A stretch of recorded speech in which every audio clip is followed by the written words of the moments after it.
Сәлеметсез, эфирда татарлар тапшыруы. Хөрмәтле тамашачыларыбыз, бүген сезгә махсус чыгарылыш тәкъдим итәбез. Һәм ул мәгариф темасына багышланган. Россия Федерациясының 28 төбәгендә татар мәктәпләре эшли. 1100-дән артык белем йорты дигән сүз бу. Әлеге мәктәпләрдә ана теле һәм әдәбият уку планына кертелгән. Шул ук вакытта күп кенә җирлекләрдә татар теле факультатив түгәрәкләрдә өйрәтелә. Шулай ук татар милли үзәкләре, мәчетләр каршында якшәмбе мәктәпләрендә укытыла.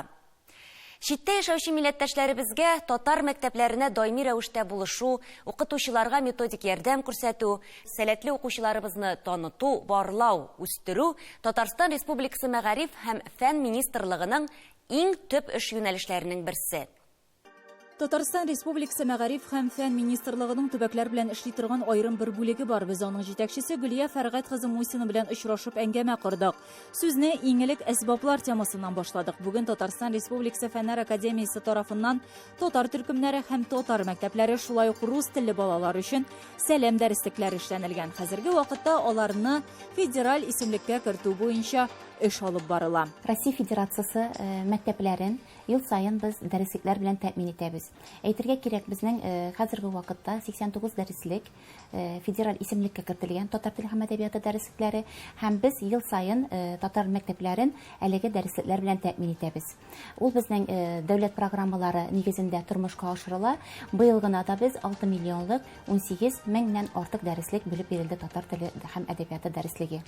Әлеге дәреслектәр безнең ул федераль исемлеккә кертелгән. Шуңа күрә ул Россия Федерациясында да, Татарстан Республикасында да әлеге дәреслекләр белән кулланалар. Безнеке бигрәк тә күбрәк тә инде безнең татар төркемнәре дәреслекләре белән эшлиләр безнең Россия Федерациясе мәктәпләре. Шул ук вакытта безнең эшлиләр рус балалар рус телендә сөйләшә аралаша торган. Чөнки әйтергә кирәк, безнең мәсәлән бар татар мәктәпләре шәһәрләрдә бар, безнең шәһәр үзәкләрендә. Алар бит балалар теге камил татар телен белмәгән күрә, без инде аларга рус телендә белем бирүче балалар өчен дәреслекләр тәкъдим итәбез. Бүген Россия Федерациясендә 1000-нән артык татар теле укытучысы эшли. Барысы да югары белемле Казан, Башкортстан республикаларындагы югары уку йортларында белем алган мөгаллимнәр. Мәгарифне үстерү институты белән берлектә татар теле һәм әдәбияты укытучыларына курслар оештырыла. Моннан тыш ай сайын мәктәп җитәкчеләре өчен, укытучылар өчен һәм татар теле әдәбияты укытучылары өчен вебинарлар, методик вебинарлар оештырабыз. Моннан тыш күп кенә төрле семинарлар, киңәшмәләр, мастер-класслар, укытучыларыбыз өчен менә ел сайын төрле профессиональ бәйгеләр оештырабыз. Татар теле укытучылары җитмәгән төбәкләр дә бар. Бу мәсьәләне хәл итүгә Татарстан Мәгариф һәм фән министрлыгы шулай ук җитди алынган. Бүгенге көндә Казан федераль университеты белән берлектә укытучыларыбызга переподготовка оештырабыз. Яңадан әзерләп чыгарабыз татар теле һәм әдәбияты укытучылары. Алар инде башлангыч сыйныфларда үзләренең бар башлангыч сыйныф укытучылары, рус теле укытучылары, башлангыч сыйныф укытучыларын без менә тагын бер яңа өстәмә бер белгеч бирәбез. Татар теле һәм әдәбияты укытучылары чыга. Бу беренчедән. Тагын бер эш юнәлешләрен берсе, әйтергә кирәк, менә һәр елны регионнардагы төрле олимпиадаларда катнашкан укучыларыбызны барлыйбыз һәм без аларны татар теле һәм әдәбияты укытучысы профессиясе буенча Казан федераль университетына без укырга кертәбез. Бүгенге көндә менә әйтергә кирәк, соңгы 3 елда гына 27 укучы татар теле һәм әдәбияты белгечлеге буенча укыйлар. Менә бу да бар. Киләчәктә алар менә белем алып, үзләренең регионнарына кайтып, үзләренең туган мәктәпләренә кайтып, татар теле һәм әдәбияты укытучысы булып эшләячәкләр. Әлбәттә, иң төп максат нәтиҗә. Укучыларның белем дәрәҗәсе мөһим. Моңа ачыклыкны ел сайын уза торган чаралар кертә. Сәләтле балалар өчен Татарстан Мәгариф һәм фән министрлыгы бик күп чаралар үткәрә. Фәнни-гамәли конференцияләр, конкурслар, татар теле һәм әдәбиятыннан халыкара һәм төбәкара олимпиадалар. Ел сайын әлеге чараларда катнашучылар саны арту күзәтелә. Бу бик куандыра, ди Гөлия Мусина. Шул ук вакытта Татарстан Мәгариф һәм фән министрлыгы төбәкләргә чыга. Андагы эш белән якыннанрак таныша, татар мәгарифе көннәре үткәрә. Быел әлеге чара Оренбург һәм Төмән өлкәләрендә узачак. Министрлыклар белән очрашабыз. Төрле мастер-класслар үткәрәбез, мәктәпләрдә булабыз, әти-әниләр белән очрашабыз. Әйтергә кирәк, безнең хәзерге вакытта Татарстан Республикасы Мәгариф министрлыгы белән регионнардагы министрлыклар белән килешүләр төзелгән. Ул безнең 35 килешү бүгенгендә. Менә шушындый чараларга чыккач, без яңартабыз әлеге килешүләрне, һәм менә шушы килешүләрнең һәрберсенә дә укучыларга татар телен укытырга мөмкинлек тудыра дигән аерым бер матдә. Һәм без менә шушы матдәләрне һәр вакытта да кертергә тырышабыз. Моннан тыш без алып барабыз үзебезнең татар теле һәм әдәбият укытучылары, мәктәп директорлары, мәгариф бүлеге идарәләре җитәкчеләрен алып барабыз. Казан федераль университеты, мәгарифне үстерү институты галимнәре белән чыгып, укытучыларыбыз алдында чыгыш ясап, төрле тематика, методика семинарлар үткәрәбез. Алдынгы укытучыларыбыз мастер-класслар күрсәтәләр һәм әлбәттә инде мәгариф идарәләре белән берлектә, мәктәпләр белән берлектә килешүләр төзелә. Эшләр өчен шартлар бар, иң мөһиме теләк булсын. Гөлия Садыкова, Татарлар, Казан. Ульяновский өлкәсендәге 400-дән артык мәктәпнең нибары 130-ында гына татар телен дәресләрдә, түгәрәк һәм факультативларда өйрәнәләр. Бу хакта күптән түгел генә Төбәк татар мөхтәриятының башкарма комитеты утырышында хәбәр иттеләр. Шул уңайдан мөхтәрият җитәкчелеге бу күңелсез хәлне тикшерү һәм чаралар күрүне сорап, өлкә мәгариф министрына мөрәҗәгать иткән иде. Үтенечне карау озакка сузылмады. Татар телен укытмаучы район мәгариф бүлеге җитәкчеләрен һәм кайбер мәктәп директорларын министрлыкка чакырып, бу хәлгә ачыклык кертүне сорадылар. Анда яңгыраган фикерләрне Рамис Сафин да тыңлап кайтты. Конституция Российской Федерации. Статья 26. Каждый имеет право на пользование родным языком, на свободный выбор общения, воспитания, обучения. Өлкәнең мәгариф министрлыгында татар теле укытылмаган районнарның мәгариф идарәсе җитәкчеләре һәм мәктәп директорлары белән булган җитди сөйләшүне автономия рәисе урынбасары әнә шулай федераль кануннарны кабат искә төшерү, ягъни илик biz белән башлап җибәрде. Закон о языках народов Российской Федерации. Статья 2. Российская Федерация гарантирует всем народам, независимо от их численности, равные права на сохранение и развитие родного языка. Бүгенге көндә федераль дәүләт мәгариф стандартлары, кыскартып русча әйтсәк, ФГОС буенча мәктәпләрдә ана теле атнасына 1 сәгатьтән 3 сәгатькә укытылырга мөмкин. Ләкин директорлар аның иң азын сайлыйлар, яисә ата-аналар теләмиде бөтенләй дә укытмыйлар. У нас большинство родителей все-таки понимая, что их ждет государственная итоговая аттестация, они делают выбор в пользу русского языка. Что касается родного языка, ни одного заявления, ни одного вообще не было, хотя у нас 68 татар в школе учатся. На заявительной основе родной язык татарский у нас выбрали всего 3 человека, то есть 3 заявления поступило от родителей, что на изучение родного татарского языка. Но я с вами согласна, да, с родителями, с моей стороны, со стороны педагогического коллектива надо усилить работу. Шунысы кызганыч, кем әйтмешли, читер тиккән саф татар авылларында да ата-аналар балалар өчен туган тел дип рус телен сайлыйлар. Директорлар бу мөһим эштә йомшаклык күрсәтә. Есть школы, где вообще же получается директорский корпус у нас не прилагает никаких усилий даже к тому, чтобы у них появился учитель татарского языка. Вот это, мне кажется, проблема более существенная. Село Татарское, родители все заинтересованы, понимаете? И этого часа мало. То есть родители заинтересованы, они занимаются, они работают над этим. И пока мы говорим с вами, когда изменится на федеральном уровне, нужно делать сейчас. Потихоньку. Правильное предложение – обращение к родителям. Сергей Алексеевич хаклы, мәктәп директорлары татар теле укытуны оештырып, үзләренә өстәмә мәшәкать тудырмыйлар. Шуңа күрә дә җыелышларда ата-аналарга аларның хокуклары турында аңлатып торуны кирәк дип тә санамыйлар. Яисә ата-аналарга компьютерда алдан ук басылган гариза кәгазен бирәләр. Һәм менә шул гамәлләр белән алар нәкъ менә 2018 елның 3 августында кабул ителгән федераль законны бозалар да инде. Кадерле ата-аналар, игътибарлы булыгыз. Сезгә бирелгән әзер гариза кәгазендә баланың нинди ана телен сайлавы язылган булырга тиеш түгел. Буш урынга сез үз кулыгыз белән татар теле дип яза аласыз. Быелгы уку елында Ульяновск өлкәсе мәктәпләрендә 14560 татар баласы белем ала. Төбәкнең мәгариф һәм фән министрлыгы биргән мәгълүматлар буенча, шул 14000нән артык укучының 6000-е татар телен дәресләрдә яисә түгәрәк факультативларда үзләштерә. Министрлыкта булган җитди очрашуда кайбер директорлар татар телен укыту өчен кадрлар җитешмәүгә, махсус белеме белеме булган укытучылар булмауга сылтарга тырышты. Баксаң, аларның бу акланулары урынсыз булып чыкты. Ульяновский государственный педагогический университет готов подготовить учителей родного языка.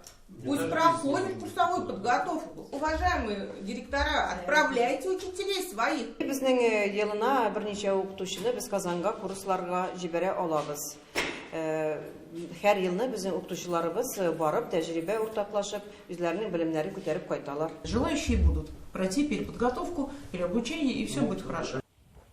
Татарстан Республикасының Мәгариф һәм фән министрлыгы биргән мәгълүматлар буенча, моннан берничә ел элек Ульяновск өлкәсе татар теле укыту буенча 27 төбәк арасында беренче эшлектә бара иде. Соңгы 2 ел эчендә ул берничә баскычка түбән тәгәрәде. Моның сәбәпләре баксаң ерактан эзләргә кирәк түгел икән. Әйткәнебезчә, хәзер закон буенча ана теле бар тик ата-аналар ризалыгы белән укытыла. Алар ана теле итеп рус телен сайлыйлар. Әти-әниләрдән гариза булмагач, мәктәптә аны укытуны кирәк санамыйлар. Шулай итеп, татар теле укытучы мәктәпләр саны ел саен кими бара. Алар безне ишетте, Аллага шөкер, сүз бирделәр. Бөтен монда килгән мәктәпләрдә беренчедән башларга түгәрәкләр, факультативлар татар теле, икенчедән 1 сәгать укытуны бетерү, бөтен мәктәпләрдә 2 сәгать или 2 сәгатьтән кем булмасын. Ульян шәһәре мэры урынбасары янында булган тагын бер очрашуда да сүз шәһәр мәктәпләрендә татар теле укытуның торышы хакында барды. Мәктәпләрдәге 7103 татар баласының нибары 1600 генә ана телен өйрәнә ала. Мэр урынбасары Ирина Митрофанова мәгариф идарәсенә монда да ана теле укытуны җайга салырга күрсәтмә бирде. Ульяновскидан Рамис Сафин, татарлар. 2010 елгы җанисәп мәгълүматлары буенча Көньяк Уралда татарлар саны 180 меңнән артык. Милләттәшләребез төбәкнең 88 авыл һәм шәһәрләрендә тупланып яши. Бүген аларның 10сында гына туган телне өйрәнү мөмкинлеге бар. Магнитогорск, Златоуст, Югары Уфалы шәһәрләрендә һәм Чибәркүл районының Бишкил авылында балалар татар телен түгәрәкләрдә өйрәнәләр. Чиләбенең 2 мәктәбендә һәм Чесмә районының Рәдүт авылында ул дәрестән тыш үткәрелә. Өлкәдә бары тик 3 мәктәптә генә татар теле дәрес итеп укытыла. Төбәктә милли мәгариф проблемалары һәм аның бүгенге хәлләре турында Гөлдар Хафизова сөйләр. Нәзәпетер районының Арыслан авылы мәктәбенең 90 еллык тарихы бар. 1965 елга кадәр биредә бары татар телендә генә укыталар. Бүген барлыгы 70 бала 1нче сыйныфтан башлап рус телендә белем ала.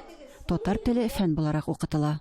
Башлангыч сыйныфларда 2 сәгать, уртанчы сыйныфларда 3 сәгать, өлкән сыйныфларда 1 сәгать кенә әдәбият кына керә. Кечкенәләрне инде өйрәтү бик авыр, чит ил теленә өйрәткән кебек өйрәтәм инде. Чөнки гаиләдә, балалар бакчасында барысы да менә русча алып барыла, русча сөйләшәләр, һәм мәктәпкә дә менә шулай русча гына сөйләшеп киләләр. Уй районы Әмин авылы мәктәбендә Фәнүзә Бикулова татар телен 26 ел укыта. Хәзер татар теле 5нче класстан 9нчы класска тиклегенә кертелә. 1 сәгать. Таләпләр үзгәрми. Чиләбе өлкәсендә бер программа булсын иде татар теле һәм әдәбиятын укыту буенча. Яки вот системага салып, bütün мәктәпләрдә татар теле укыту торышын тикшереп, әнә шулай эшләсәләр, әйбәт булыр иде, җиңел дә булыр иде. Һәм олимпиада эшләрен, башка конкурс эшләрен аны шу система буенча үткәрерләр иде дип уйлыйм мин. Магнитогорскида татар телен укыту 2 түгәрәктә оештырылган. Берсе 20 елдан артык халыклар дуслыгы йортында эшли. Бу уку елында бирегә туган телне өйрәнү өчен кече төркемгә 10 бала килде. Тагын бер түгәрәк 43нче шәһәр мәктәбендә.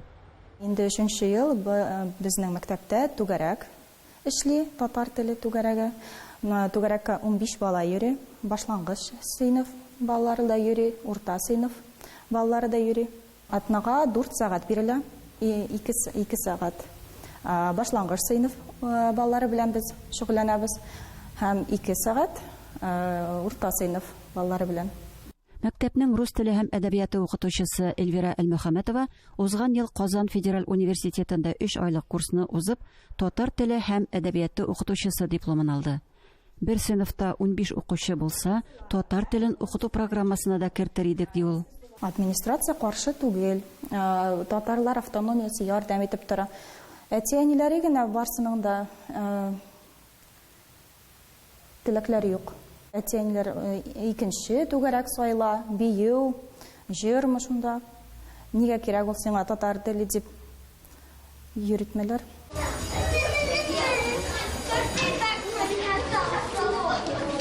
Чиләбенең Муса Җәлил исемендәге 81-нче мәктәбендә татар телен 50-дән артык бала өйрәнә.